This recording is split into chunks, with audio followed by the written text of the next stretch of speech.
Israeli settlement construction to start up again. Dozens of Jewish settlers broke ground on a new daycare center deep inside the West Bank on Sunday to celebrate the end of the government's 10-month-old construction slowdown at midnight, symbolically renewing settlement activity that threatens to derail peace talks with the Palestinians. Some 2,000 people headed to another nearby settlement for a larger rally, where activists released 2,000 blue and white balloons, the colors of the Israeli flag, into the air at sundown. The balloons were meant to symbolize the 2,000 apartments that settlers say that are ready to be built immediately. Today it's over, and we will do everything we can to make sure it never happens again, said the settler leader. We return with new energy and a new determination to populate this land. The festivities went ahead despite the Israeli Prime Minister's call for the settlers to show restraint as the curbs are lifted. His call showed concern about the strains that renewed building on lands Palestinians claim for a future state could place on negotiations launched early this month by the Obama administration. The deadlock over settlements has created the first major crisis in the negotiations, and efforts to resolve the standoff appear to be going down to the last minute as U.S. mediators race to bridge the gap between the Israelis and Palestinians. But a deal was far from certain. The Palestinians, opposed to all settlements built on territories they claim for a future state, have said they will quit negotiations if Israel resumes building. Though President Mahmoud Abbas said in a published interview on Sunday he would not immediately withdraw. Instead, he said he would consult with Arab partners to weigh his options.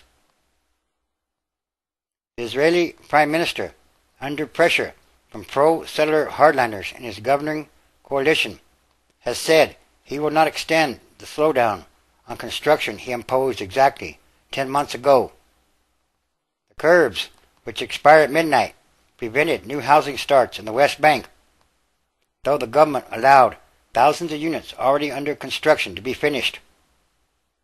A similar but undeclared slowdown has also been in place in East Jerusalem, the area of the Holy City claimed by the Palestinians. The Israeli Prime Minister was huddling with top officials late Sunday in hopes of finding a way out of the impasse. He has already signaled that even after the slowdown officially ends at midnight, future settlement construction will be kept to a minimum, in contrast to relatively unfettered housing activity of past Israeli governments. He also called on settlers to show restraint and responsibility today and in the future, just as they showed restraint and responsibility during all 10 months of the new construction suspension. He also instructed his cabinet ministers not to speak to the media. But the settlers did not seem to heed the call for restraint. Several dozen people attended Sunday's groundbreaking ceremony. For 10 months, you have been treated as second-class citizens, said a pro-settler lawmaker. Today, we return to build on all the land of Israel. In another settlement of about 130 Orthodox Jewish families in the rocky hills of the northern West Bank, the crowd included young activists, men wearing trademark knit skullcaps, favored by religious settlers, and foreign supporters from Norway and China. Palestinians initially rejected the offer as insufficient because it contained loopholes that allowed thousands of West Bank apartments to be built. But in recent weeks, they have said the measures must remain in place if they are to continue negotiations. The Palestinians oppose all Israeli construction in the West Bank, saying it cripples plans for a viable Palestinian state. Some 300,000 Israelis live in West Bank settlements, scattered among 2.5 million Palestinians. Another 180,000 Israelis live in East Jerusalem, the section of the Holy City claimed by the Palestinians. In practice, the slowdown has brought about only a slight drop of about 10% in ongoing construction, but it has significantly cut new housing starts by about 50%, according to the dovish Israeli group Peace Now, meaning it could have far more impact if the restrictions remain in place.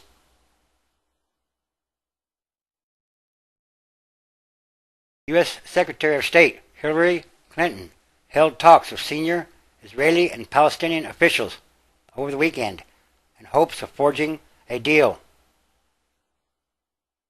But once again, all these are more signs of the end times transition days, which is a continuing day-by-day process happening all around the world. In other words, everything that must change rapidly or quickly. Luke chapter 21, verse 25. And there shall be signs in the sun, and in the moon, and in the stars, and upon the earth distress of nations, with perplexity, the sea and the waves roaring. 26. Humans' hearts failing them for fear, and for looking after those things which are coming on the earth.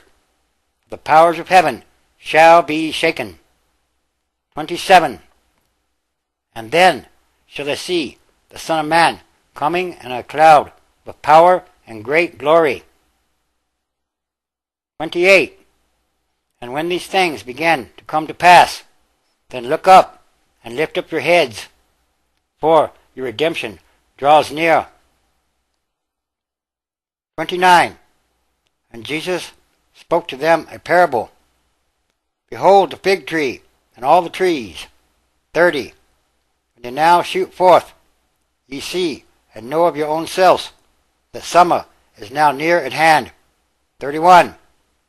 So likewise ye, when ye see these things coming to pass, know ye that the kingdom of God is near at hand. 32. Verily I say unto you, this generation shall not pass away, till all be fulfilled. 33. Heaven and earth shall pass away, but my words shall not pass away. 34. And take heed to yourselves, lest at any time your hearts be overcharged with partying and drunkenness and cares of this life, and so that day come upon you unawares. 35. For as a snare shall come on all them that dwell on the face of the whole earth. 36.